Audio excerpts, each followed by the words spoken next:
नमस्कार। मेरे YouTube channel पर आप सबने अपनी प्रतिक्रियाएं दी, उसे लाइक और कमेंट किया, इसके लिए बहुत बहुत धन्यवाद। मैं अदिति चौहान, मैं सबकी शुक्रगुजार हूँ कि आप सबने मुझे पसंद किया। मैं स्तोत्र का पाठ करती हूँ, स्तुति करती हूँ। सभी महिलाएं पूजा पाठ करती हैं। मैं किसी भी धार्मिक भावना के साथ कभी खिलवाड़ नहीं करती हूँ। सबकी अपनी अपनी पूजा के प्रति जो है भक्ति है, आस्था है, श्रद्धा है और सब अपने तरीके से पूजा पाठ करते हैं। मैं पूजा पाठ करने की विधि नहीं बताती हूँ।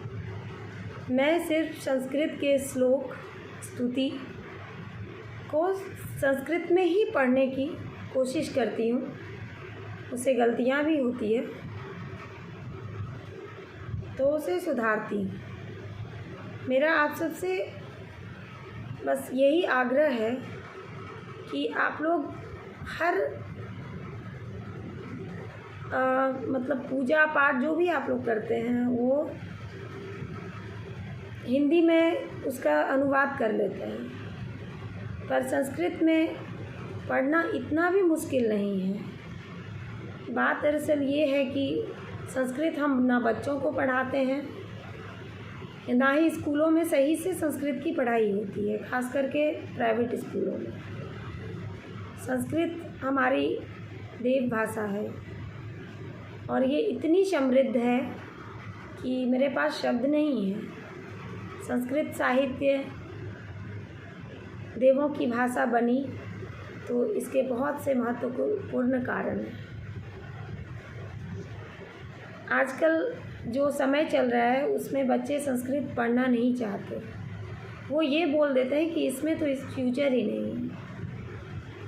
पर जो दैनिक दिनचर्या है हमारी, वो हम जिस सभ्यता संस्कृति के साथ जी रहे हैं अपने इस भारत देश में, वहाँ की एक विशाल संस्कृति है और संस्कृत तो उसकी धुरी है, उसे हम भूल नहीं सकते।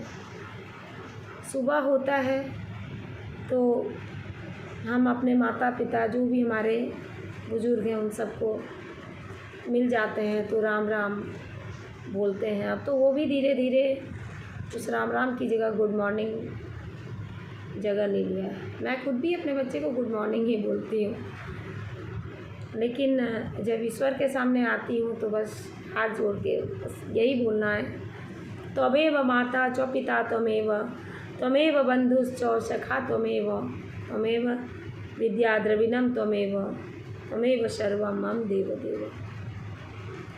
तो ये संस्कृत में इसका मतलब आप लोग सब जानते हैं, मैं डिटेल में नहीं जाऊँगी, लेकिन ये बहुत हल्के फुल्के शब्द हैं। संस्कृत में अगर स्तुति गाई जाए और उसका अर्थ भावार्थ समझते हुए आप गायन करते हैं, पाठ करते हैं, तो मेरा मानना है कि जिस तरह से मेरी अनंत समस्याएं हैं वो सब दूर हुई हैं, वो समस्याएं आपकी भी दूर होंगी। तो कोशिश कीजिए कि संस्कृत में आप ईश्वर की स्तुति करें।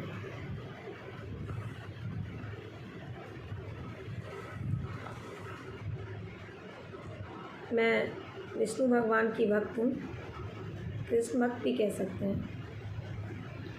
तो शुरू तो मैं कर रही हूँ कृष्ण के नाम से। हे कृष्ण करुणा सिंधु दीन बंधु जगतपते गोपेश गोपिका कांत राधा कांत नमस्तुते तप्त कांचन गौरांगी राधे वृंदावनेश्वरी वृषभानु सुते देवी प्रणमामि हरिप्रिये।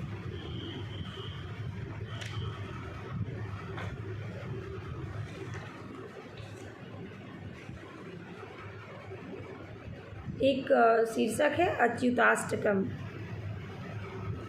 इसमें कृष्ण के बारे में कहा गया है, स्तुति गायन किए गए हैं, उनकी महिमा का वर्णन किया गया है। अच्युताष्टकम शीर्षक है, ये श्री कृष्ण स्तोत्राणी से लिया गया है। अच्युतं केशवं राम नारायणं कृष्ण दामोदरं वासुदेवं हरिं श्रीधरं माधवं गोपिकावल्लभं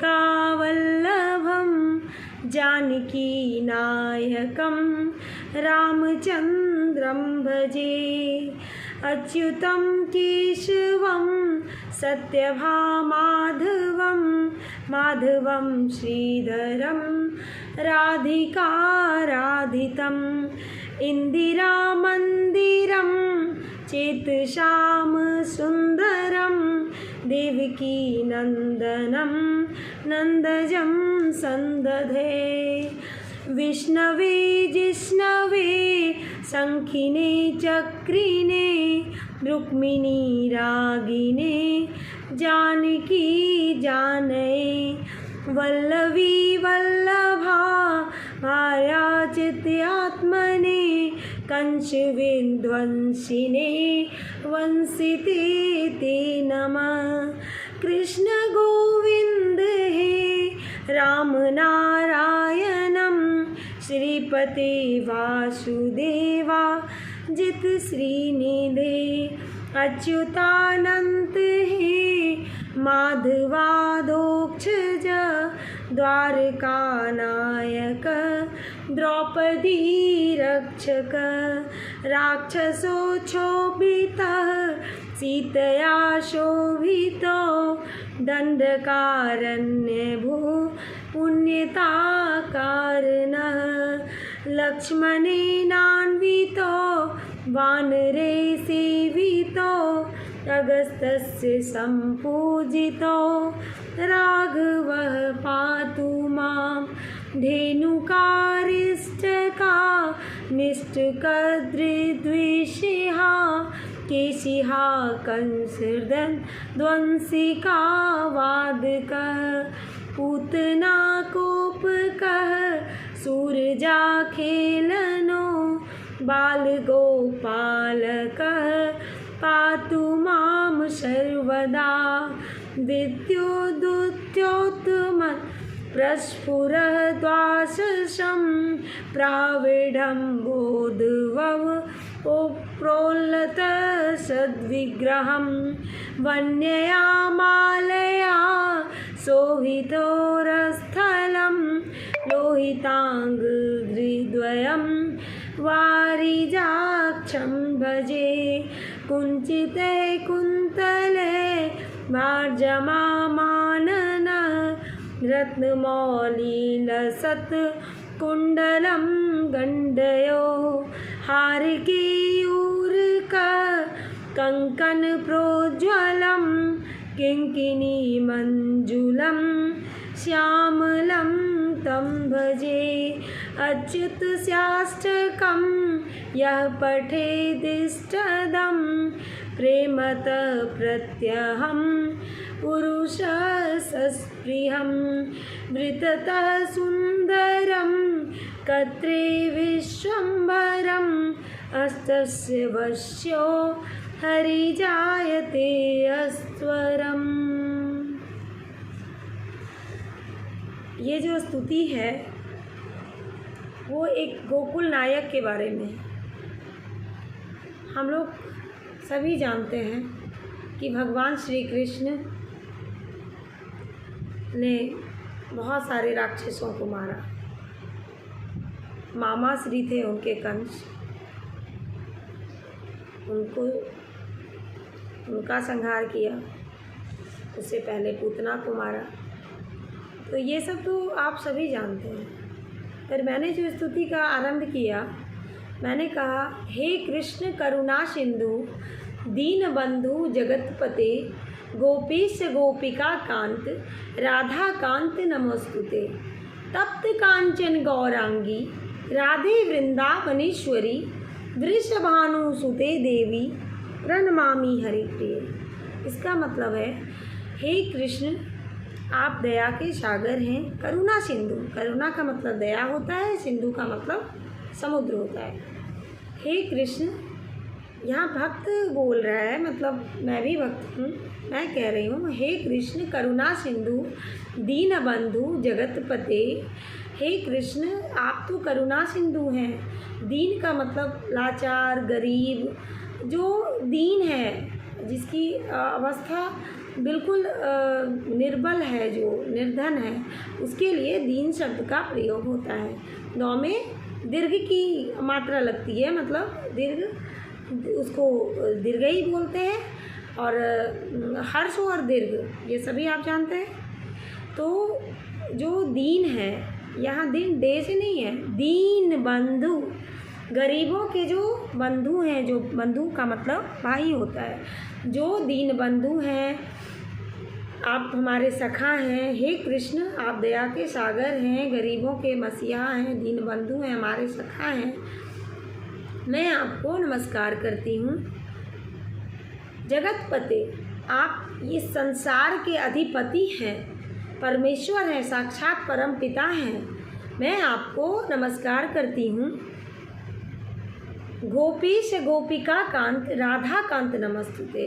गोपेश का मतलब हो गया, वो कृष्ण तो क्षत्रिय थे, पर उनकी जो मतलब, इसमें बहुत लोगों को आपत्ति हो सकती है, खास करके मेरे यदुकुल श्रेष्ठ भाइयों को, पर सत्य तो बदल नहीं सकता है ना। कृष्ण क्षत्रिय थे, उनका जन्म क्षत्रिय यदुकुल श्रेष्ठ के यहाँ हुआ, क्षत्रिय थे, और उनका पालन पोषण जो है यदुकुल में हुआ। नंद बाबा ने और माँ यशोदा ने मिलकर उनकी परवरिश की। तो वे लोग ग्वाल बाल थे। तो वहाँ जितने भी गोप और गोपियाँ थीं, तो उन सब में वो सबसे श्रेष्ठ थे कन्हैया। तो उनको गोपेश बोला गया, जैसे कि बोलते हैं ना महेश्वर को महेश। तो गोपियों के जो ईश थे, देवता थे, मतलब वो हीरो थे, जननायक थे गोकुलों के, गोकुल में। तो उनको गोपेश की मतलब ये विशेषण दिया गया है उनको, गोपेश। गोपिका कांत, गोपियों के वो नायक थे, तो गोपिका कांत बोला गया है, यहाँ प्रयोग हुआ है। गोपिका कांत राधा कांत नमस्तुते। तो जितनी गोपियाँ थीं, उसमें राधा जो है वो कृष्ण की सबसे प्रिय सखी थी। तो राधा कांत नमोस्तुते, ऐसे राधा कांत को मेरा प्रणाम है। और दूसरी जो वृषभानुसुते देवी प्रणमामि हरि। तो तप्त कांचन गौरांगी राधे वृंदावनेश्वरी वृषभानुसुते देवी प्रणमामि हरिप्रिय। तो तप्त कांचन गौरांगी, तो तप्त का मतलब होता है सोने को जब हम तपाते हैं ना, कुंदन, सोना को कुंदन बोलते हैं। तो सोना को जितना तपाते हैं तो उसकी चमक उतनी बढ़ती है। तो सोने के समान जो रंग वाली है, स्वर्ण रक्त गौर वर्ण है राधा का। तो सोने के समान जो तपा हुआ है, सोने के सदृश जो रंग है राधा का, इतनी वो सुंदर है, इतनी खूबसूरत है। उस राधा रानी को मेरा नमस्कार है। वृषभानुसुते देवी, तो वृषभानुसुते मतलब वृषभानु की पुत्री। सुत का मतलब संतान होता है। सुते यहाँ पे पुत्री से अर्थ है। तो वृषभानुसुते देवी प्रणमामि हरिप्रिय। तो वृषभानु की जो पुत्री हैं राधा रानी, उनको मैं नमस्कार करती हूँ या करता हूँ। हे कृष्ण करुणा सिंधु दीन बंधु जगतपते गोपेश गोपिका कांत राधा कांत नमोस्तुते। तप्त कांचन गौरांगी राधे वृंदावनेश्वरी, जो वृंदावन की महारानी हैं, वृंदावनेश्वरी हैं, उनको मैं प्रणाम करती हूँ। इस स्तुति का मतलब यही हुआ। और आशा है कि मैंने जिस तरह से तोड़ के समझाया है, जो मुझे समझ में आया, कुछ गलतियां हो तो उसके लिए मैं क्षमा प्रार्थी हूँ। तो प्लीज़ आप लोग इस स्तुति को तो ज़रूर पढ़िए, क्योंकि कृष्ण है तो सब कुछ है, कृष्ण नहीं तो कुछ भी नहीं। धन्यवाद।